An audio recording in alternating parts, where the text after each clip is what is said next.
KPAI atau Komisi Perlindungan telah Anak menjalani Indonesia operasi Hal ini diduga dipicu oleh kejengkelannya pada teman-temannya.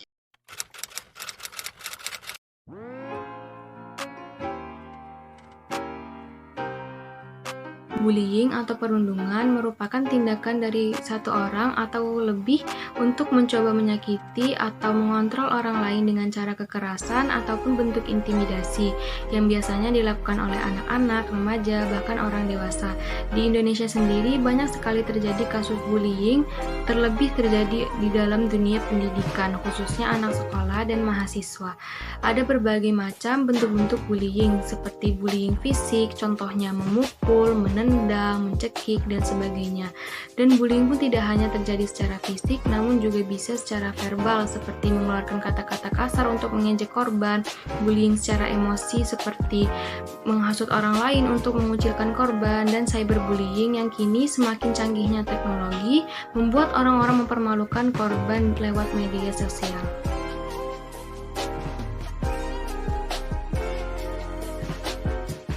Contoh bullying di Indonesia itu banyak sekali. Bukan hanya tentang bullying yang misalnya anak sekolah ataupun apapun, banyak sekali di lingkungan manapun bullying itu selalu ada. Itu kenapa? Ya memang karena kemajuan teknologi yang kitanya kurang kesadaran, jadi membuat kita salah paham gitu kan. Untuk kasus bullying di Indonesia, salah satu contoh yang akan saya sebutkan yaitu ada kasus bullying siswa SMP di Pekanbaru. Nah, ini itu siswanya itu mengalami patah tulang hidung, dan itu terjadi pada 5 November 2019 yang lalu. Itu kan udah lama, cuma ini benar-benar menghebohkan gitu. Karena ini termasuk bullying yang dengan kekerasan fisik, jarang-jarang gitu kan.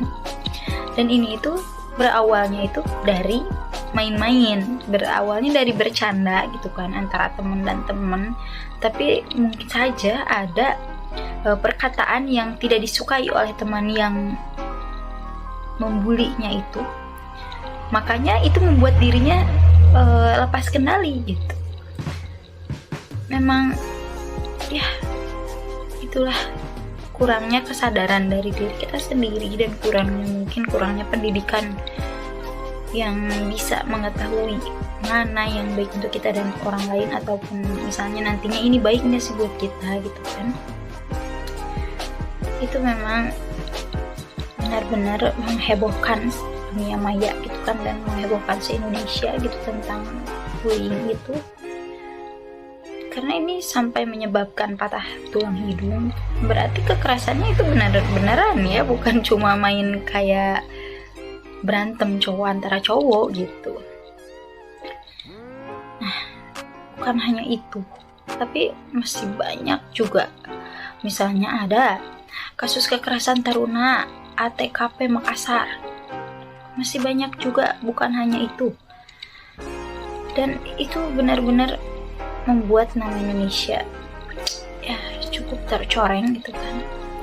Itu juga bisa terjadi karena misalnya kita melihat film gitu kan, jadi kita penasaran gimana sih rasanya ngebully gitu, tapi kan nantinya kita jadinya kebablasan. Maka dari itu kita wajib gitu kan mengikuti pendidikan yang berbasis nantinya bisa kita tahu gitu. Nantinya kita bisa tahu tentang hal yang baik untuk kita ataupun tidak. Itu salah satu contohnya, kita belajar tentang pendidikan Pancasila. Mengapa? Karena dari pendidikan Pancasila itu banyak menjelaskan dan membuat kita mengerti apa sih yang baik untuk kita dan baik untuk orang lain juga. Bukan hanya baik untuk kita dan bukan hanya baik untuk orang lain, tetapi kita mendapat keuntungan sama-sama. Maka dari itu, perilaku bullying tidak mencerminkan nilai-nilai Pancasila kedua, karena bullying merupakan salah satu pelanggaran dari nilai-nilai yang terkandung dalam sila kedua yang berbunyi kemanusiaan yang adil dan beradab. Perilaku bullying ini bisa masuk dalam perilaku pelanggaran HAM dan sangat tidak sesuai dengan nilai-nilai Pancasila kedua. Dalam kasus bullying tidak mencerminkan nilai-nilai Pancasila karena tidak adanya sikap kemanusiaan kepada orang lain dan tidak adanya adab antar sesama manusia. Kesadaran sikap maupun perilaku yang tidak sesuai dengan nilai-nilai moral dan tuntunan hati nurani, dan juga tidak adanya rasa saling menyayangi dan mencintai antar sesama manusia. Teman-teman semua, kasus bullying di kalangan anak-anak, bahkan remaja semakin banyak nih akhir-akhir ini. Dapat kalian ketahui, bullying dapat melibatkan berbagai perilaku seperti memukul, membuat gerakan kasar, panggilan yang buruk, hingga hinaan dan juga gosip tentang sesuatu atau seseorang. Perilaku bullying sangat berdampak buruk bagi kita semua. Oleh karena itu, mari kita sebarluaskan stop bullying.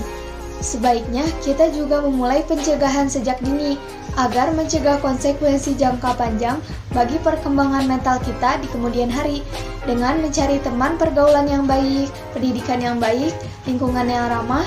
Stop bullying, mari selamatkan generasi.